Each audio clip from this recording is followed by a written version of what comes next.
Hello, hello. Welcome to another episode of Product and Cake.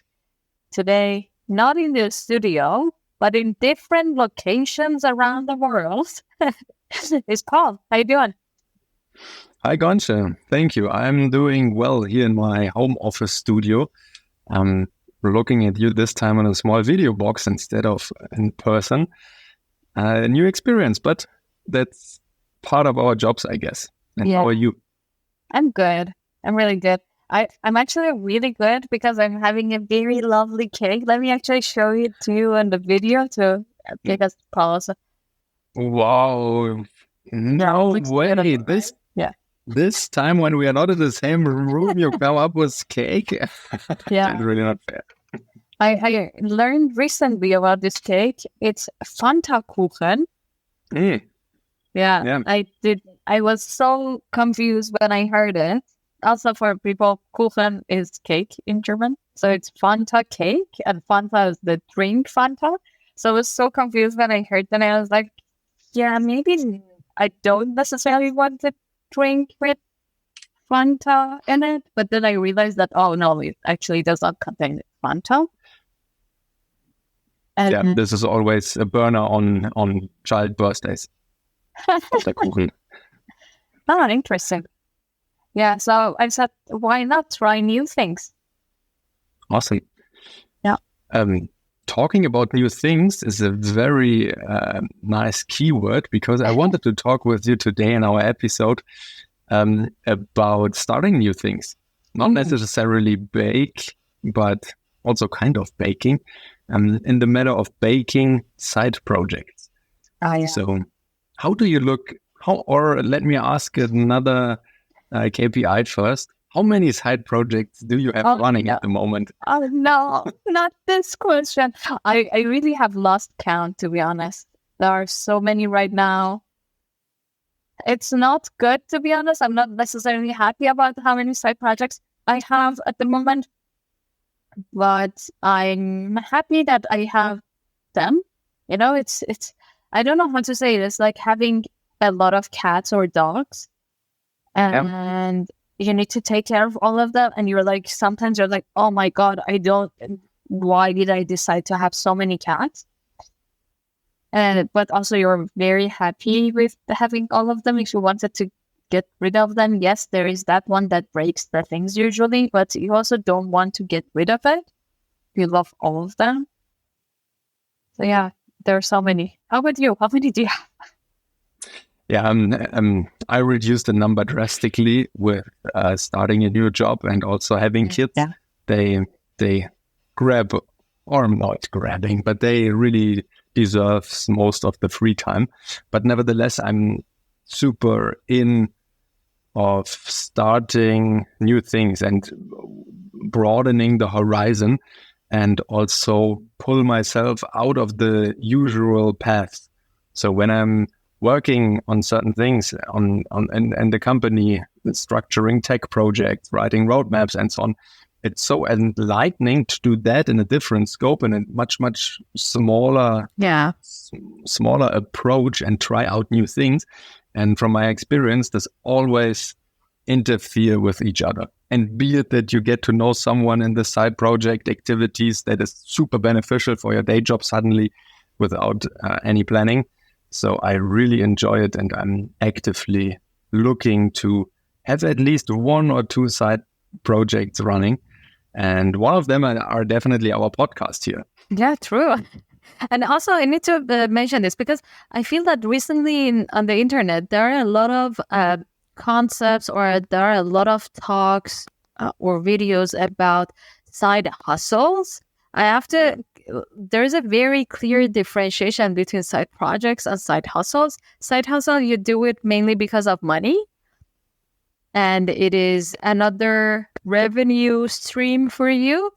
And it's not necessarily because of passion. But side project, you just do it because of passion. Yes, some of them might also bring some money at some point, but you're not, the main reason of doing it is not money. It's that you just want to do that thing. Right. Money is a difficult motivator, I guess. Mm-hmm. So I'm reading also a lot about side hustles, especially on Twitter. super toxic Ooh. with people posting charts and income statements and so on. But I think you should not take it as given. If my full-time job is building side hustles and one is building an audience and tell them that it is necessary to build side hustles, then this is already kind of a full-time job, right? So you should not believe everything that is written on Twitter, but looking for your true passion. Yeah, of course. And there are for sure a lot of these side projects that can yield some money, but there are also some that will never end to that result. And there are, of course, a lot of people or some people that can have side hustles that also brings them a lot of money and they enjoy doing it because, well, if you're good at something and it brings you money, you also have enjoy that.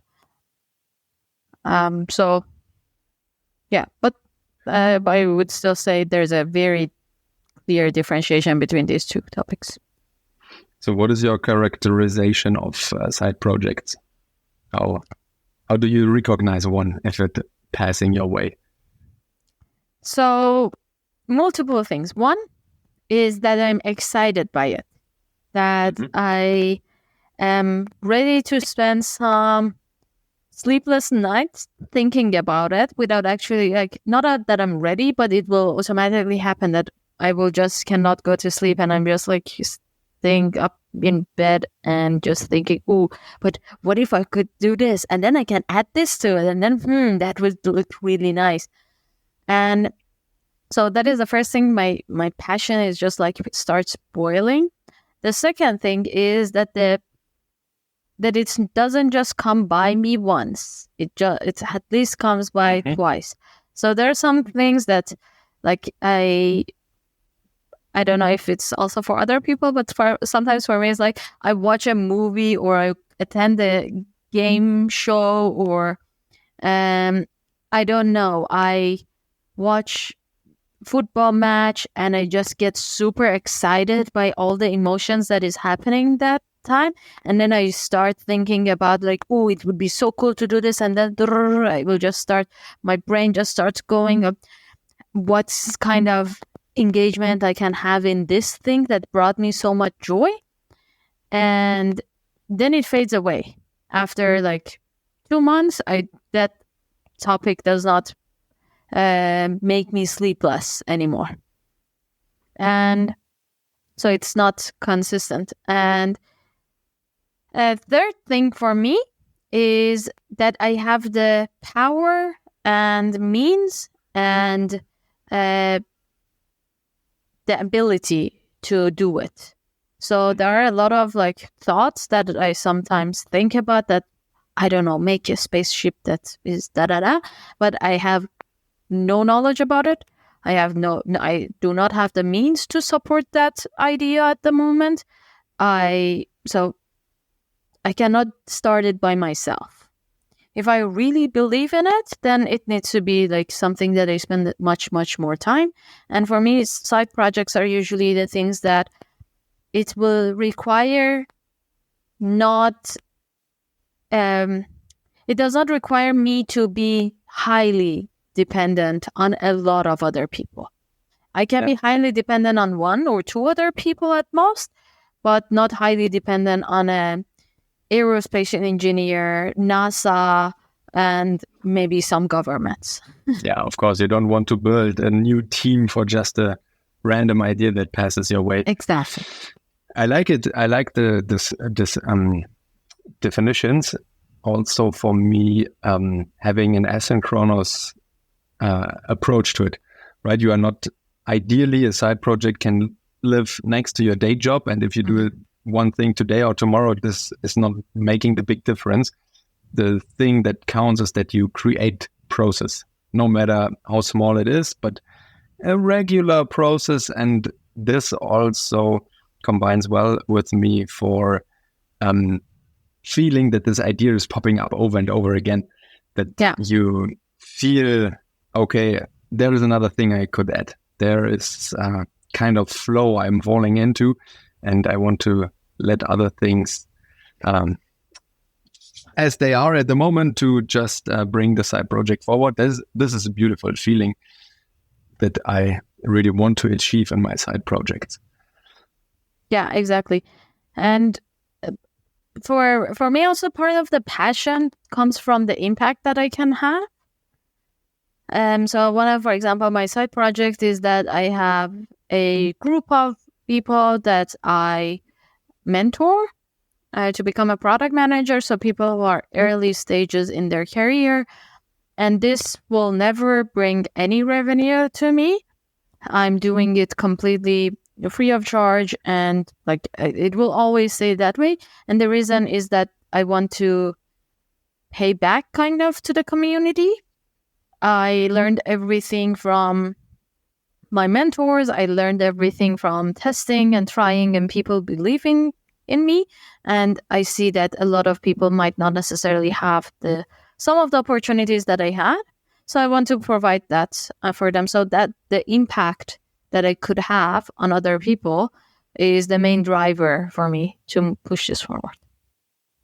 Fantastic. I also read one time about writing novels, and the author suggested that if a good idea passes your way, you can safely leave it, because if it is a really good idea, you will get it again. Yeah. How do you work with the ideas? What tool you maybe use? Do you note everything immediately? Do you have a super well organized chart that is calculating automatically already the expected impact? What's the next side project automatically? Side project GPT.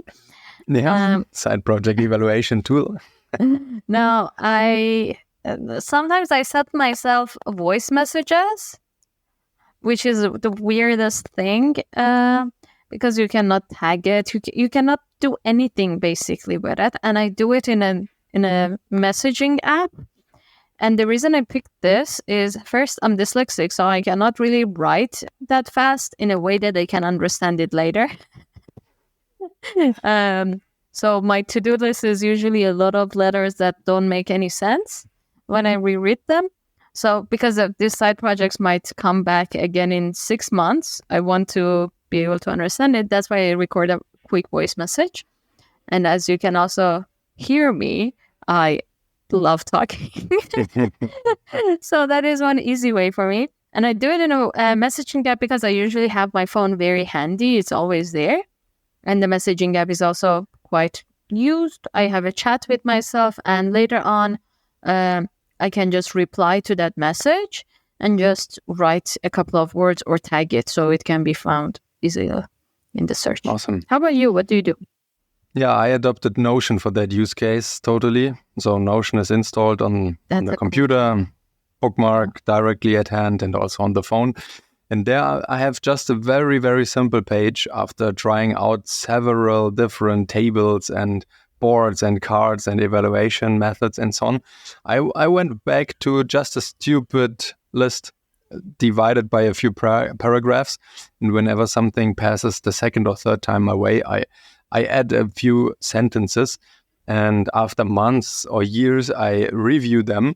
And sometimes there are quite nice ideas. Most of them, of course, are not the ones that I want to follow. But having that and also thinking about gives also the possibility to create new ideas as a combination of others. Because this is what I really love as inspiration, is to look into other rabbit holes next to tech. Right? If you look into spaceship engineering, for example, or biology or whatever, also city planning is super, super interesting. And reading just random parts of it and then combining that one with your long list of ideas really brings you forward and gives you new perspectives on certain nice ideas. Yeah.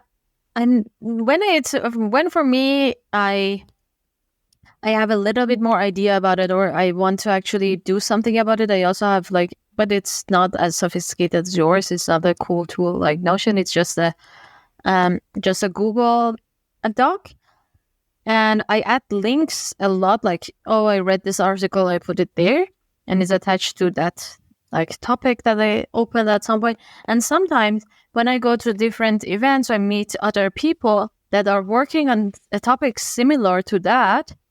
I can just send all of those links to them and say, hey, like a while ago I had this passing thought. I'm not actually going to do anything about it because like it's not on the top priority list of my side projects. So here you go. Like these are some things that I found.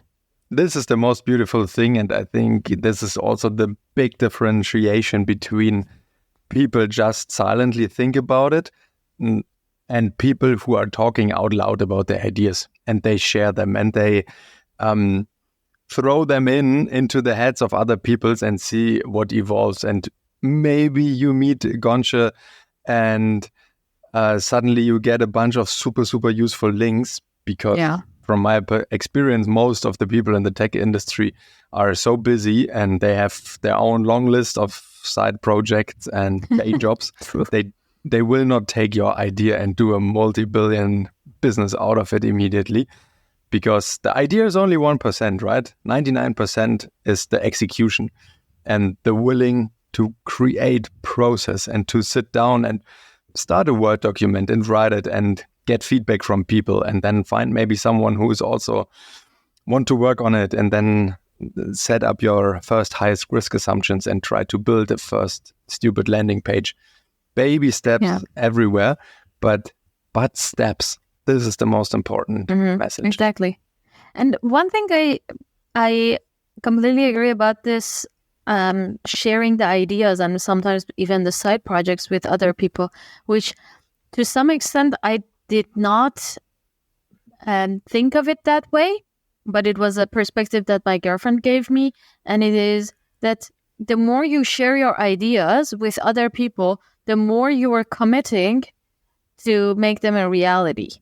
Right. And previously I had this thought that, oh my God, if I share these with people and I fail or I make a bad version of it, then they will think of me as a failure or someone who could not do something. But now I do publicly share some of the side projects, ideas that I have and things that I'm working on, because I think it makes me more passionate even about it. When I get to talk about it, when people ask me questions, sometimes they ask me some questions that I did not thought about before. So it's quite interesting.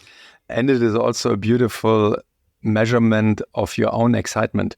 If you talk for the fifth time about one idea, then you really feel if you're just repeating the previous sentences, or are you adding new ideas, and are you still excited, and do you push it forward with just telling about it?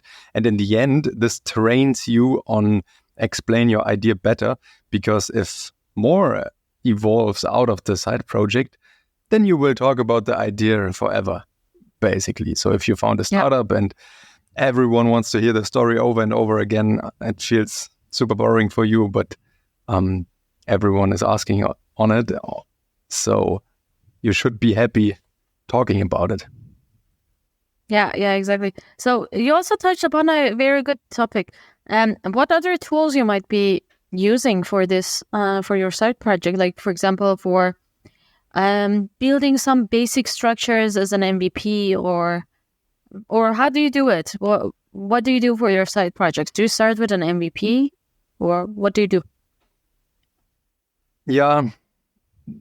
So in the past, my first step was always the editor, the IDE, and I started coding because this is my pleasure and what makes what I enjoy most.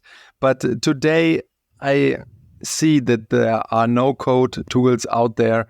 You can really achieve a lot of things, really basic stuff that you don't need to code again.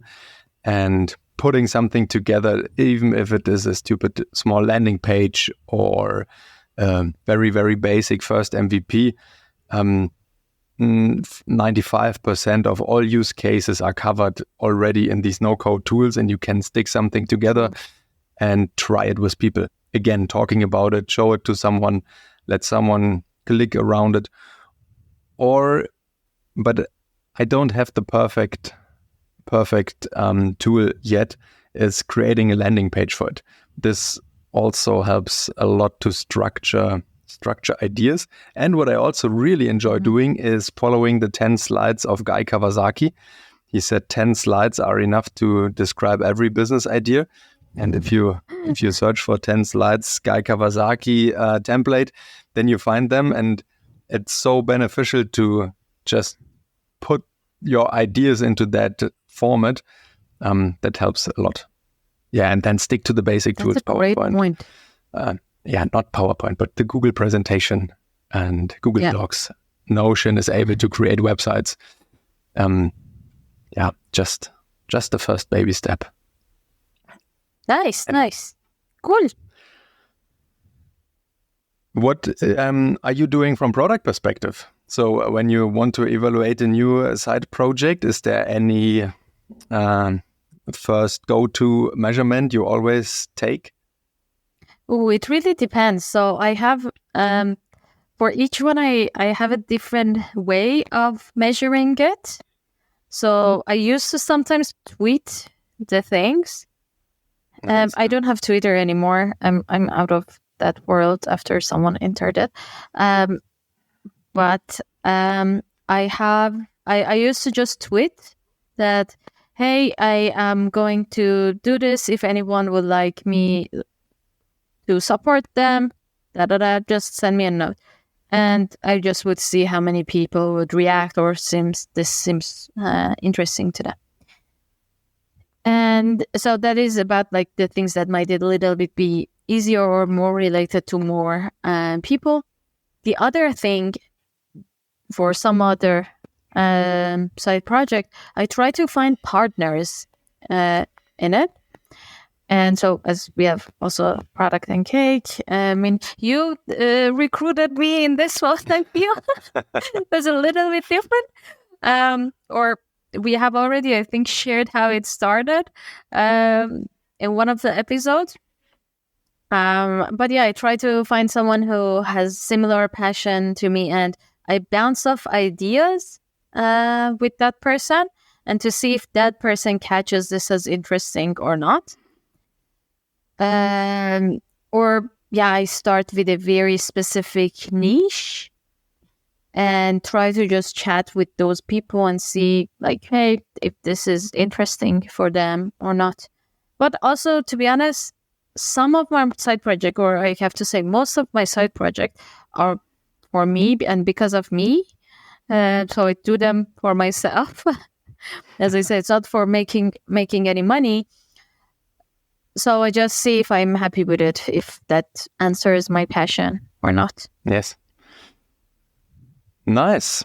Yeah. So we can wrap it up, I guess, with talking about it, doing it, do something, right? I mean, let's go out and start the baby step, no matter what it is. Exactly. Talking about finding a partner, spinning up a stupid Notion site, tweeting about it, or use one of the other emerging tools out there to tell someone, or invest a few euros to try out an advertisement platform. Mm-hmm. Everything is better than regretting in a few years that you did not start it. That's such a good word. Oh, yes. Yeah, that's completely true. Doing the tiniest step is better than not doing it. Or I actually have this a lot. I fear that I will fail, so I will not do anything instead of trying it until it is too late. So yeah, I'm the worst person saying this because I do not take my own advice, but yeah, doing something is better than not doing it at all. Right. So with that, we also did some steps regarding the Product and Cake podcast that will be released in one of the next episodes. So stay tuned and be ready for huge changes here. Yes, I'm so excited. I really am excited, and I hope some of our listeners are excited about what might be the change. I have to say that Paul and I both will stay. So if you're hoping that we change, I don't think that's going to happen. Yeah, also the format will stay the same, but everything else will change. Yes, I'm so excited. Alrighty. Have a nice one. See you later. Go start your project. Bye. All right. So thank you for listening up to this point. I really appreciate it. We really appreciate it. And if you have any feedback for us, we would love to hear it, right? Yes, totally. Feedback and questions and also opposite opinions are always welcome.